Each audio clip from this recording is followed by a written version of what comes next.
खड़ी थी। एक भीड़ आती है मुसलमानों की और वो सारी बसें और कारें जला देते हैं। विस्फोट होने शुरू हो जाते हैं उनके अंदर, क्योंकि पेट्रोल टैंक फटते हैं। उसके बाद गोलियां चलानी शुरू करते हैं। मेरे सामने ही मेरे 2 कार्यकर्ताओं को गोली लगी। इतनी देर में पुलिस आ जाती है, तब तक 3-4 घंटे बीत चुके थे।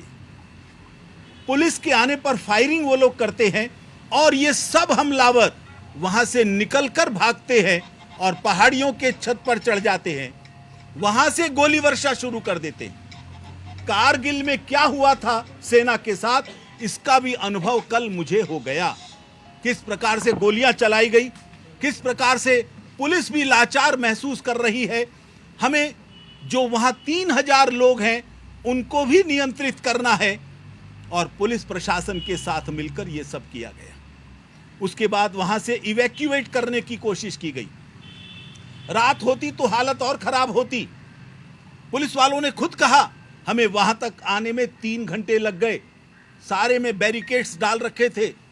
सारे मेवात को इन्होंने चारों तरफ से घेर लिया था। न किसी को आने दे रहे थे, न किसी को जाने दे रहे थे। और पुलिस की कवरेज में लोगों ने निकलना शुरू किया। आखिरी बस पर भी गोलियां चलाई गई। रात को जब लोग पहुंचे तो वहां से बड़ी मुश्किल से, क्योंकि वाहन जल चुके थे, बसें जल चुकी थी, पुलिस ने, प्रशासन ने बसों की कुछ व्यवस्था की और उन सब लोगों को रात को 1 बजे तक वहां से हम विदा कर पाए। और आज हमारे कार्यकर्ता लगे हैं इस चीज की छानबीन करने में, कितने लोग अपने घर पर पहुंच पाए। एक मोटा सा अनुमान आया है कि 2 फरीदाबाद के, 2 पलवल के, 1 पानीपत का, ऐसे 5 लोग अभी तक जिनकी जानकारी है वो अपने घरों पर नहीं पहुंच पाए।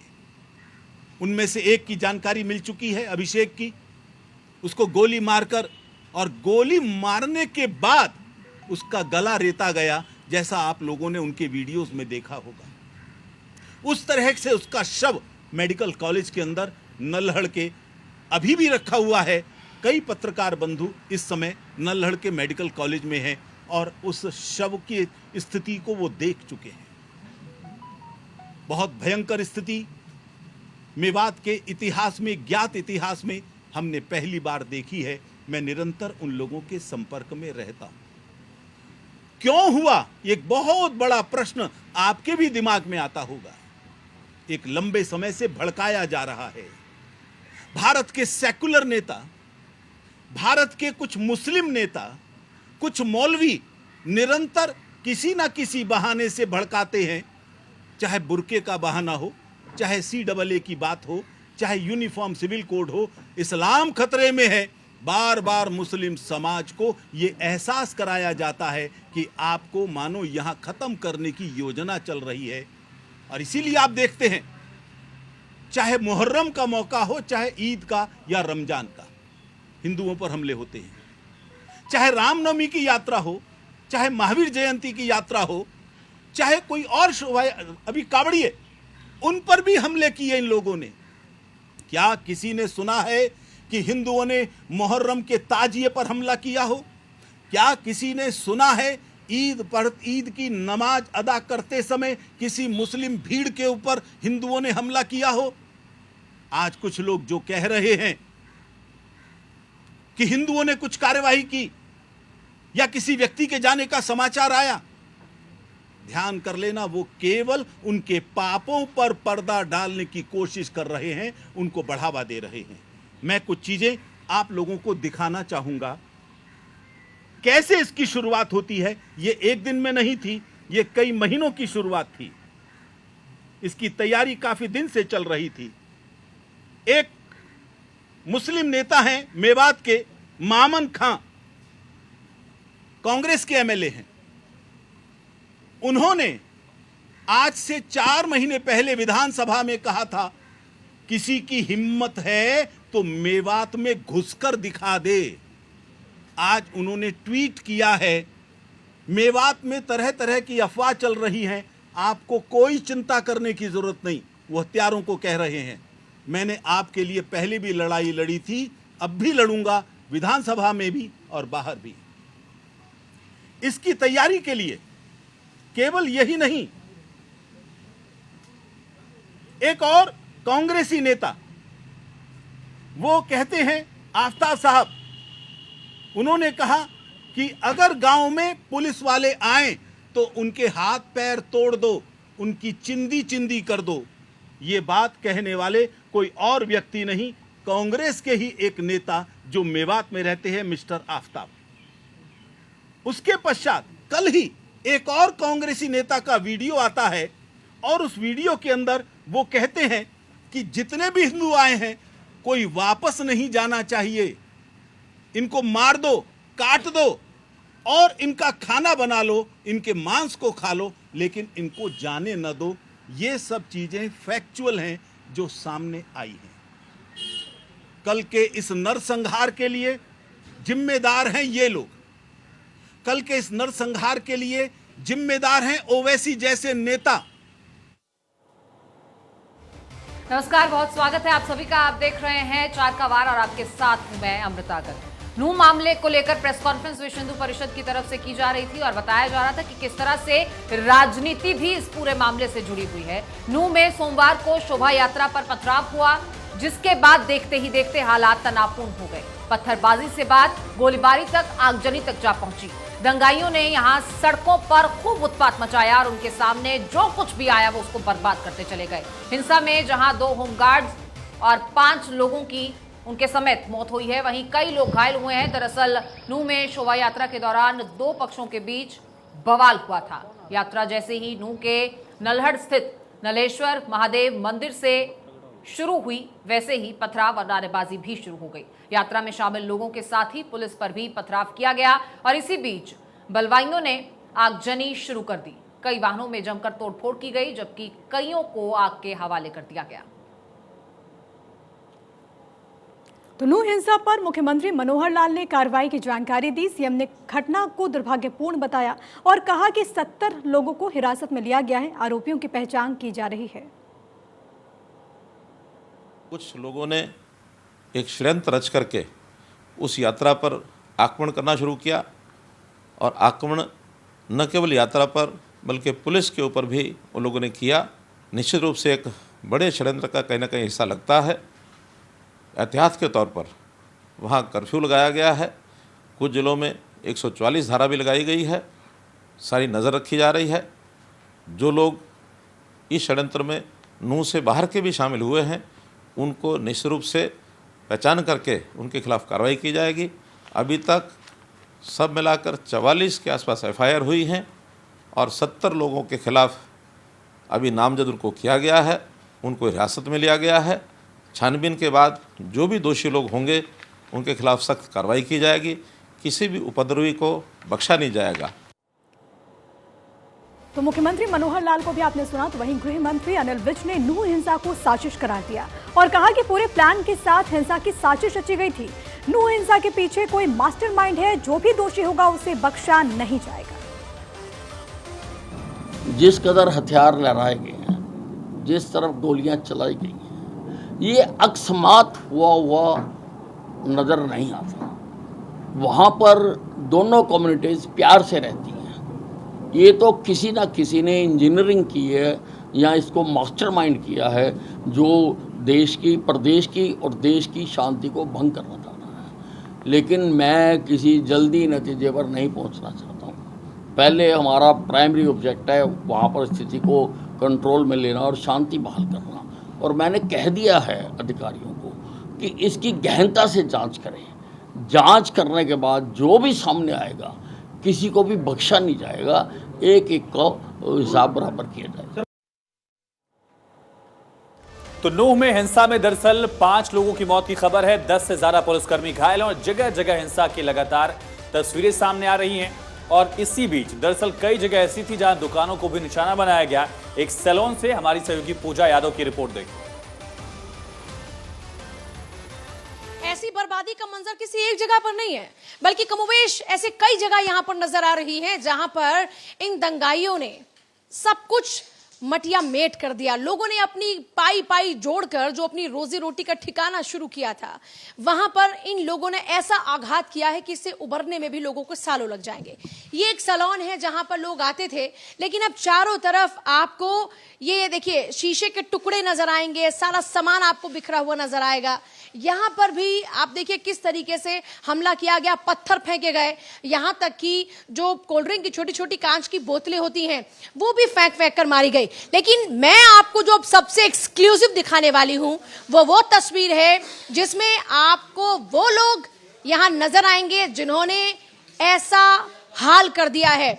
हमारे साथ में दुकान के ओनर हैं जिनके पास में सीसीटीवी की फुटेज है। बाहर का सीसीटीवी उन लोगों ने तोड़ दिया, लेकिन अंदर के एक सीसीटीवी में, क्योंकि वो ऊंचाई पर था, वहां तक शायद हाथ नहीं पहुंचा होगा, लेकिन उस सीसीटीवी में आइए, ये दंगाई जिन्होंने ये उत्पात मचाया है उनकी मैं आपको एक्सक्लूसिव तस्वीर दिखा रही हूं। भैया जरा प्ले कीजिएगा।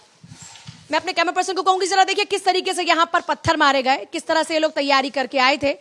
अब जरा ध्यान से देखिएगा किस तरीके से यहां पर ये लोग आ रहे हैं, और उसके बाद पहले मौका देखते हैं और फिर ये लोग पत्थर अपने हाथ में उठाते हैं और फिर पत्थर मारना ये लोग शुरू कर देते। देखिए ये पहला पत्थर, और उसके बाद में ये वापस जाता है, और फिर देखिए एक शख्स के हाथ में लाठी है और दूसरा एक और वहां पर आ रहा है। फिर देखिए किस तरह से ये पहले झांक कर अंदर देख रहा है, और उसके बाद में फिर एक और दूसरा पत्थर।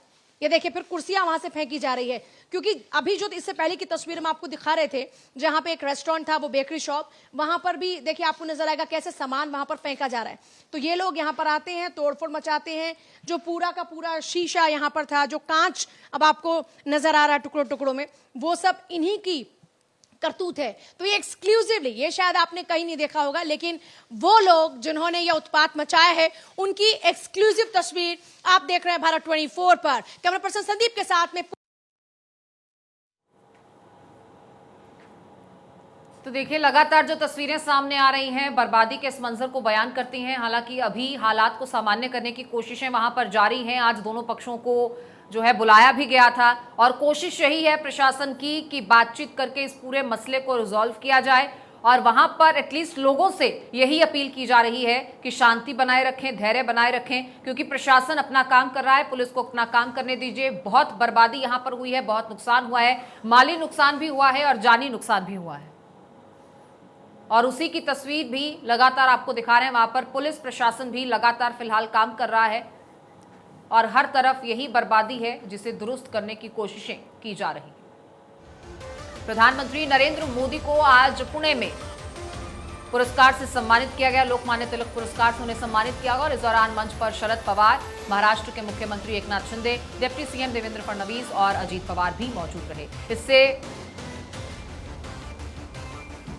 पहले प्रधानमंत्री नरेंद्र मोदी ने दगडूशेठ मंदिर में पूजा अर्चना की, और आज मेट्रो ट्रेन का भी उद्घाटन वहां पर किया गया। प्रधानमंत्री नरेंद्र मोदी आज महाराष्ट्र के पुणे शहर का दौरा करते हुए नजर आए, जहां उन्होंने विभिन्न विकास परियोजनाओं की आधारशिला रखी और उद्घाटन किया। तो वहीं पुणे पहुंचने के बाद मोदी ने दगडूशेठ मंदिर में पूजा अर्चना की। लोकमान्य तिलक की विरासत का सम्मान करने के लिए 1983 में तिलक स्मारक मंदिर ट्रस्ट ने इस पुरस्कार की शुरुआत की थी, जिससे आज प्रधानमंत्री नरेंद्र मोदी को सम्मानित किया गया।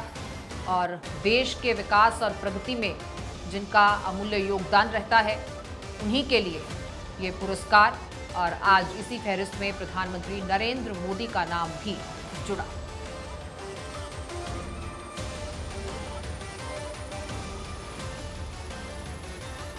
और एनसीपी सुप्रीमो शरद पवार ने पीएम मोदी की इस दौरान तारीफ की। शरद पवार ने कहा कि भारत में पहली बार सर्जिकल स्ट्राइक हुई, और उन्होंने क्या कुछ कहा आपको सुनवाते हैं। आणि या देशाच्या जवानांना देशाचं रक्षण करण्यासाठी एक प्रकारचा सर्जिकल स्ट्राईक केलेला होता। सर्जिकल स्ट्राईकची चर्चा आत्ता होते, पण लाल महालामध्ये 40 सेकांनी ताबा घेण्याचा प्रयत्न केल्याच्या नंतर या देशाचा पहिला सर्जिकल स्ट्राईक हा शिवछत्रपतींच्या काळामध्ये झाला, ही गोष्ट आपण कधी विसरू शकत नाही। वाराणसी के ज्ञानवापी का मुद्दा एक बार फिर से तूल पकड़ने लगा है। सीएम योगी आदित्यनाथ ने इसे लेकर अपनी प्रतिक्रिया दी। उन्होंने कहा कि सरकार की ओर से ज्ञानवापी विवाद का हल निकालने का प्रयास किया जा रहा है और सीएम योगी ने साफ कहा कि वो समाधान चाहते हैं। सीएम योगी ने सवाल किया कि क्या ज्ञानवापी के अंदर देव प्रतिमाएं हैं जो हिंदुओं ने नहीं रखी हैं। सीएम योगी ने कहा कि अगर ज्ञानवापी को मस्जिद कहेंगे तो विवाद होगा ही।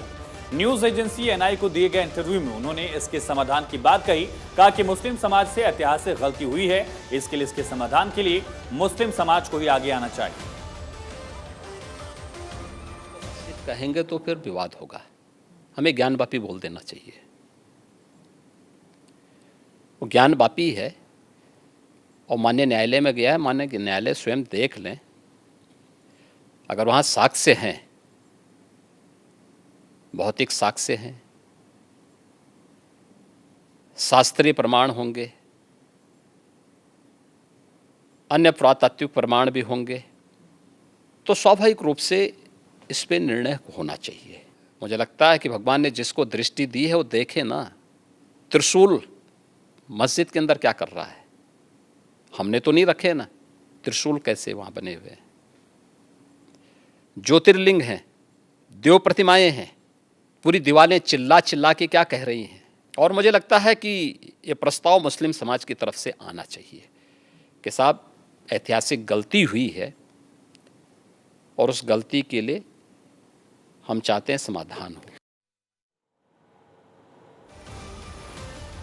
वह इस मामले पर हमारी संवाददाता साक्षी मिश्रा ने काशी की जनता का मूड टटोलने की कोशिश की। देखिए, इस वक्त भारत 24 की टीम भारत के प्राचीन शहरों में से एक कहे जाने वाले काशी में मौजूद है, जिसको बनारस और वाराणसी के नाम से भी जाना जाता है। आज हम काशी में पधारे हैं। ज्ञानवापी परिसर के ऊपर लगातार विवाद देखने को मिल रहा है, जिसकी वजह से तमाम जो दल है वो आपस में एक तरीके से भिड़ते हुए नजर आ रहे हैं। कल सीएम योगी आदित्यनाथ ने, उत्तर प्रदेश के सीएम योगी आदित्यनाथ ने एक बयान दिया ज्ञानवापी के ऊपर। उन्होंने कहा कि अगर इस तरीके से ज्ञानवापी को मस्जिद कहा जाएगा तो विवाद बढ़ता रहेगा। और साथ साथ उनके द्वारा कहा गया कि अगर वो मस्जिद है तो उसके अंदर त्रिशूल क्या कर रहा है। लोगों की प्रतिक्रिया जानेंगे। 80 घाट वाराणसी में इस वक्त हम मौजूद हैं। ज्ञानवापी परिसर के ऊपर लगातार विवाद देखने को मिल रहा है। ज्ञानवापी के ऊपर आपका क्या कुछ कहना है, क्योंकि कल उत्तर प्रदेश के सीएम योगी आदित्यनाथ के द्वारा ये कहा गया कि अगर वो मस्जिद है तो अंदर त्रिशूल क्या कर रहा है। वहाँ तो मंदिर ही होना चाहिए, क्योंकि अब त्रिशूल है वहाँ पर, तो फिर भगवान शिव की पराकाष्ठा पहले से है, मौजूद है वहाँ। तो जो योगी जी ने, हमारे माननीय मुख्यमंत्री जी इन्होंने बयान दिया था, वो लगभग बहुत सही, बहुत अच्छा है। और ये इस लोगों की ये भी है कि वहाँ पहले से ही शिव मंदिर था, तो मैम शिव मंदिर ही होना चाहिए, मस्जिद नहीं।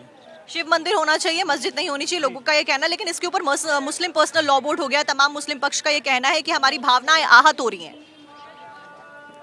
नहीं मैम, मुस्लिमों को गलत कहना है। वो बना लिया उन्होंने मस्जिद, पहले से ही मंदिर था, अब उन्होंने मंदिर वो मस्जिद बना लिया है। मैम कहाँ से आई हैं आप? हम बिहार से हैं। बिहार से आई हैं, वाराणसी में मंदिर के पूजन दर्शन के लिए आई हैं। जी हाँ। ज्ञानवापी परिसर के ऊपर लगातार हम देख रहे हैं कि विवाद किस तरीके से बढ़ता जा रहा है। उस बीच सीएम योगी आदित्यनाथ ने कहा है कि अगर वो मस्जिद है तो उसके अंदर त्रिशूल क्या कर रहा है। आपका क्या कुछ कहना है ज्ञानवापी के ऊपर? सही बात है। जोगी बाबा जो भी कहे बढ़िया कहे हैं, वो मंदिर था, मंदिर ही रहेगा। आप कहाँ से हैं? यहीं बनारस से। बनारस की रहने वाली हैं, तो बनारस में आपकी आस्था भी काफी जुड़ी हुई होगी। उस बीच आपने शुरू से देखा होगा किस तरीके से ज्ञानवापी का लगातार जो विवाद है वो बढ़ता हुआ नजर आ रहा है। तो आपका क्या कहना है? कहना ये है कि ज्ञानवापी कहीं मस्जिद का नाम नहीं होता है, मंदिर का नाम है। तो भगवान नंदी के ऊपर बनाया गया है, जो नंदी थे ना अपने, उसके ऊपर फवारा बनाया गया है, वो हटाना चाहिए फवारे को। फवारा कह रहा है मुस्लिम पक्ष उसको, लेकिन शिवलिंग बताया जा रहा है। और एक तरीके से ये भी कहा जा रहा है कि जो नंदी की जो फेस है वो शिवलिंग की तरफ होता है, और कई सारे तथ्य जो हैं वो उसके सामने आ रहे हैं। हाँ तो मंदिर है हम लोग का, मंदिर वापस आना चाहिए, मस्जिद टूटना चाहिए, बस यही हम लोग बोलेंगे। अच्छा, इसमें मुस्लिम पर्सनल लॉ बोर्ड का ये बयान सामने आया। वो कह रहे हैं कि आप धार्मिक भावनाओं को ठेस पहुंचा रहे हैं और आप गलत कर रहे हैं ऐसे, क्योंकि मामला कोर्ट में है। वो लोग हर जगह हम लोगों के धार्मिक भावनाओं को ठेस पहुंचाए हैं। जहाँ जहाँ मंदिर है, मस्जिद बना के हम लोगों को हमेशा ठेस ही पहुंचा रहे हैं। अब हम लोग हैं अपना ले रहे हैं वापस, और चाहिए हम लोगों को। अम्मा आप कहाँ से आई हैं? माँ शंकर जी आवा। हाँ, विश्वनाथ जी आवा। कहाँ से आई हैं? आपका नाम क्या है? बनारस जिला, मीरा शुक्ला। बनारस से ही हैं। आपका क्या कहना है ज्ञानवापी के ऊपर? अरे ज्ञानवापी चाहिए हम लोग को, शंकर जी चाहिए। क्या लगता है कि चुनाव से पहले ज्ञानवापी का मसला सुलझ जाएगा? नहीं हो पाएगा, हो भी सकता है। हाँ, हो भी सकता है। मोदी जी ने जितने वादे किए थे वो सभी पूरे किए हैं। 3 तलाक का मुद्दा हुआ या तमाम ऐसे 370 हटाने का मुद्दा हुआ, तो क्या ज्ञानवापी का मुद्दा भी सुलझता है? ये भी पूरा होगा, सही है। देर होगा लेकिन दुरुस्त होगा। टाइम लगेगा, होगा। तो योगी आदित्यनाथ का बयान कितना सही ठहराते हैं आप लोग? 100%। और भी लोग हैं, उनसे बातचीत करने की कोशिश करते हैं। महिलाओं का कहना है कि 100% सही है योगी आदित्यनाथ ने जो बयान दिया है, क्योंकि जो साक्ष्य मिल रहे हैं वो बिल्कुल इसी की ओर इशारा करते हैं कि ज्ञानवापी परिसर के अंदर मंदिर ही मौजूद है। आपका नाम क्या है सर? हमारा नाम पड़ेगा विवेक सिंह का, सिंधु विश्वविद्यालय के छात्र नेता हैं। तो जो ज्ञानवापी परिसर का मामला है उसमें माननीय योगी जी का वक्तव्य है कि मंदिर परिसर में, उस परिसर में त्रिशूल क्या कर रहा है। तो ये वास्तविक बात है, काशी नगरी जो रहा है हिंदुत्व की राजधानी रही है और ये प्राचीनतम शहरों में से एक है। और उसी प्राचीन इतिहासों में बाहर से आए हुए मुगलों ने मंदिर को तोड़ करके ध्वस्त करके, ऐसा कई मामला आया है जो कि इतिहास के पन्नों में दर्ज है कि मंदिर परिसर को तोड़कर मस्जिद बनाने का कार्य किया गया है। और यहाँ भी ज्ञानवापी वाला भी परिसर वही है और मामला अदालत में है चूँकि, तो उस पर माननीय अदालत का जो भी फैसला होगा वो मंजूर होगा।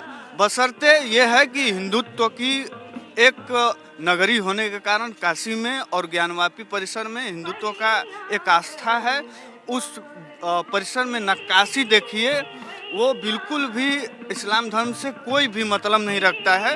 नक्काशी देखिए, वहाँ पर जो नंदी हैं उसके जस्ट सामने, एकदम उनके मुख के सामने बाबा विश्वनाथ की शिवलिंग है और वो मामला कोर्ट में है और उसका बहुत जल्द निर्णय भी आने वाला है। और माननीय न्यायालय पे हम लोगों को पूर्ण रूप से भरोसा है कि पक्ष जो होगी हिंदुत्व के पक्ष में आएगा और फैसला हिंदुत्व के पक्ष में आएगा। अच्छा, इसके ऊपर मुस्लिम पर्सनल लॉ बोर्ड की भी प्रतिक्रिया सामने आ रही है। मुस्लिम पक्ष का ये कहना है कि आप हमारी धार्मिक भावनाओं को आहत कर रहे हैं। जब मामला कोर्ट में है तो ऐसी प्रतिक्रिया नहीं देनी चाहिए, ये फैसले को प्रभावित करे।